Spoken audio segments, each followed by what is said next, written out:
뉴스 큐레이터 시선 첫 순서는 취재 현장의 생생한 이야기와 기자의 생각을 들어보는 취재기자의 솔까말인데요. 보도국 이수복 기자 나와 있습니다. 어서 오세요. 안녕하세요. 네. 자, 오늘은 어떤 뉴스 준비하셨습니까? 네. 직장 내 괴롭힘을 일삼던 회사 대표가 돌아왔습니다. 그리고 이어진 건 피해자에 대한 보복이었습니다. 어떤 일인지 관련 뉴스부터 먼저 살펴보시겠습니다. 논산시 교통약자 이동지원센터에서 콜택시 기사로 일하는 A씨. 이달 1일 경찰서로부터 황당한 전화를 받았습니다. 센터장이 자신을 고소했으니 조사를 받으러 오라는 겁니다. 직원들에게 가축 사육장을 짓게 하는 등 업무 외의 일을 시키고 폭언을 일삼아 직장 내 괴롭힘으로 떠났던 센터장이 다시 센터로 돌아와 두렵다고 지난 1월 TJB 뉴스에 토로한 게 고소 이유였습니다. 이어 센터에서 A씨를 조직적으로 따돌리려는 정황도 포착됐습니다. 계약직 신분으로 들어온 신입사원들에게 A씨 등 폭로에 나선 직원들과 말도 섞지 말라고 한 겁니다. 직장 내 괴롭힘 신고에 힘을 실어줬던 다른 직원들은 이미 회사를 떠나고 A씨 혼자 남은 상황. 고립된 A씨는 센터장의 보복에 고통을 호소합니다. 네, 우선 이 뉴스에 대해서 자세히 이야기하기 전에 도대체 어떤 일이 벌어져서 이렇게 사건이 커진 건지 그 얘기부터 좀 들어볼까요? 네, 그 전 이야기부터 간단히 말씀을 드리면 네. 일단 논산시 교통약자 이동지원센터의 센터장이 콜택시 기사에게 업무 외에 농막을 짓게 한다던가 아니면 또 폭언을 일삼다가 직장 내 괴롭힘으로 신고를 당했습니다. 이후에 대전지방고용노동청의 괴롭힘 인정 이후에 센터장은 논산시와의 위탁운영 재계약을 하지 못하고 떠났는데요. 하지만 1년 뒤에 다시 입찰에 참여해서 돌아왔습니다. 당시 저희 취재진이 보복을 당할까 두려움에 떨고 있다는 직원들을 취재해 보도했는데요. 그렇죠. 네, 우려처럼 피해 직원은 고소와 따돌림으로 힘들다고 저희에게 호소했습니다. 고소를 했군요.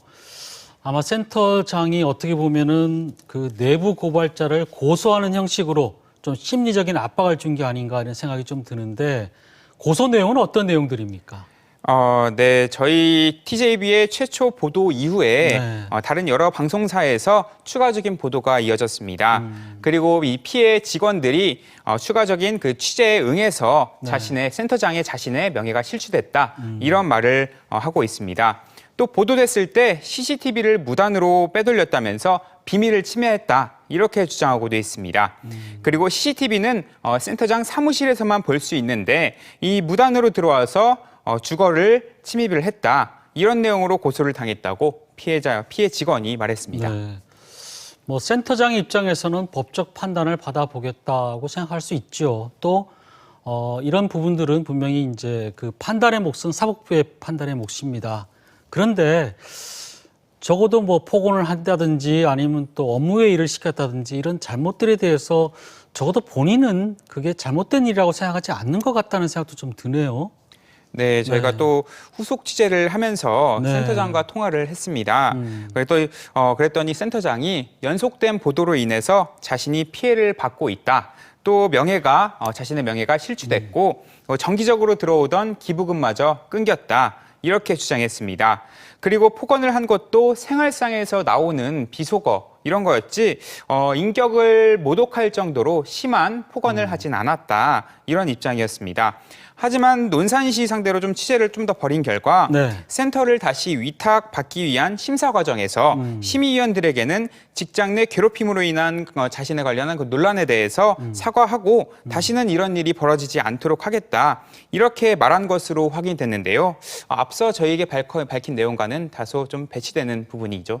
그러니까 센터를 다시 돌아가기 위해서 위원들에게는 잘못을 했다 이렇게 얘기를 했는데 정작 들어와서는 이제 고소를 한 거잖아요. 그죠?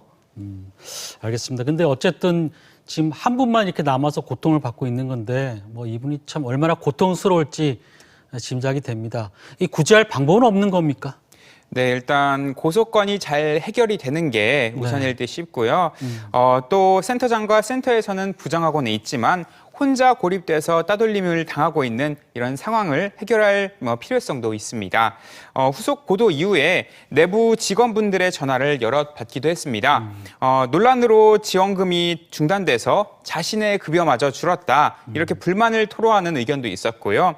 또 이미 내부 고발자로 낙인이 찍힌 사람과 친하게 지내봤자 똑같이 자신도 낙인이 찍혀서 자신에게까지 피해가 올까봐 피해 직원과는 대화를 하고 있지 않다, 피하고 있다는 의견도 있을 만큼 다들 몸을 사리는 분위기였습니다. 이 때문에 따돌림 문제가 쉽사리 해결될 수 있을 것 같지는 않습니다. 네. 그런데 지금 계속해서 이런 과정들이 벌어지고 있는데 논산시는 그럼 무엇을 한 겁니까? 관리 감독 책임은 논산시에 있잖아요. 네, 맞습니다.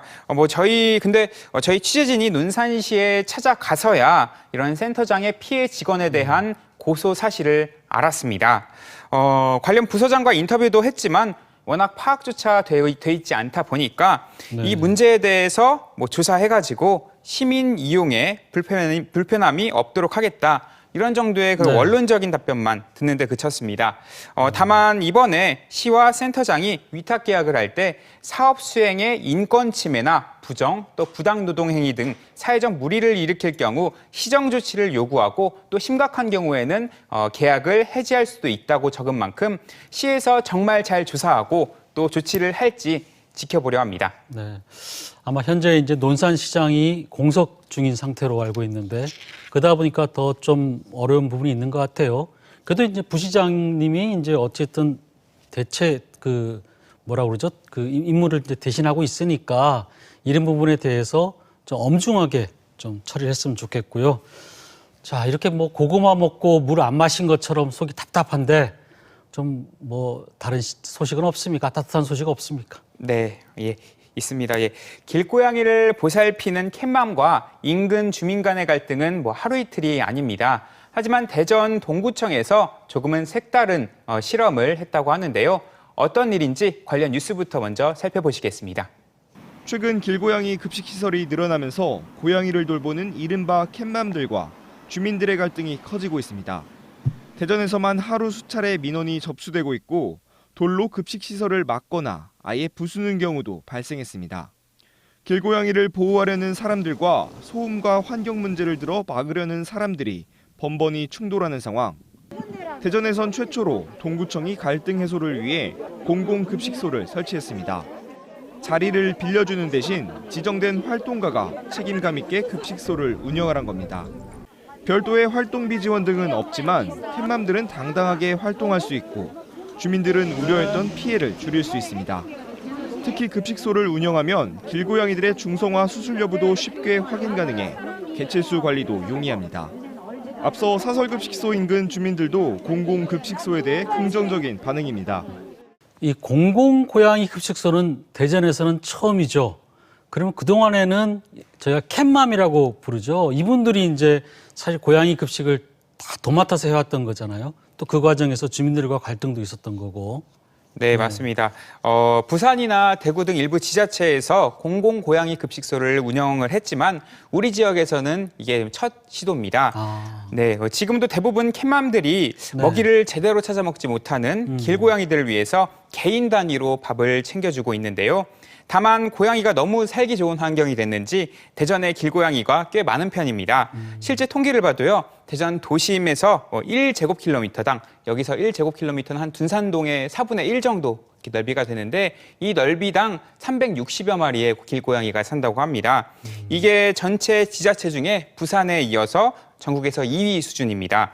이만큼 많은 고양이가 도심에 있다 보니까 고양이를 챙기는 캣맘과 또 인근 상인, 주민 등일과의 갈등도 커지고 있는 겁니다. 네, 전 좀 이런 상상을 좀 해봤는데 그 고양이 급식소로 고양이들이 다 찾아올 거 아니에요, 그죠? 참 대단하다는 생각 좀 들고 어쨌든 동구청이 참 예산이 열악한데 참 좋은 일을 했다 이런 생각도 좀 듭니다. 근데 그러면 그동안이라도 다른 지자체에서는 왜 이런 생각을 안 했던 건지 또 그럴 만한 또 실시하기 어려웠던 이유가 있는 건지 궁금하네요. 네, 방금 예산 말씀하셨는데요. 네. 뭐 구에서 들어가는 예산은 거의 없다고 보시면 됩니다. 이게 왜냐하면 홍도동과 대전 역전시장 인근에 처음에 이렇게 두 곳을 시범지역으로 설정만 했지 네. 실제 관리는 지정된 캣맘들이 하고 먹이도 캣맘들이 자비를 들여서 하기 때문에 추가적인 예산이 드는 건 아닙니다. 다만 지자체들이 망설이고 있는 건 주민들과 상인의 그 근처에 상인들이 근처에 고양이가 몰린다면 반발하기 때문인데요. 이 같은 갈등을 줄이기 위해 시범 지역의 캣맘들은 자신이 돌보는 고양이를 중성화 수술시키고 지속적으로 관리를 해와서 또 주변 분들로부터 인정을 받고 일정의 양지화가 된 사례로 볼 수가 있습니다. 네. 그 공공급식소, 고양이 공공급식소, 예, 참 이름도 재밌는데 이 캣맘들은 다 자원봉사자들이죠. 그럼 따로 뭐 사실 사료비라든지 게 많이 들 텐데 경비 지원이라든지 이런 건 어떻게 됩니까? 안 되는 겁니까? 네, 뭐 자원봉사 개념이기 때문에 네. 별도의 활동비가 있는 건 아닙니다. 네, 다만 공식적으로 인정이 된 만큼 네. 캣맘들은 뭐 주변을 눈치 보지 않고 당당하게 고양이를 살필 수 있고요. 네. 주변 상인분들이나 주민들도 고양이가 관리가 되다 보니까 보다 좀 쾌적하게 지낼 수 있다고 말을 하고 있습니다. 다만 이번에 설치된 공공 고양이 급식소는 뭐 인간과 고양이가 공존할 수 있는 하나의 모범적인 사례라고 볼 수가 있습니다. 그리고 아직도 만연한 캣맘과 주민 간의 갈등 해결의 실마리가 될 수 있을지 기대됩니다. 네. 네, 이수복 기자 수고 많았습니다. 감사합니다.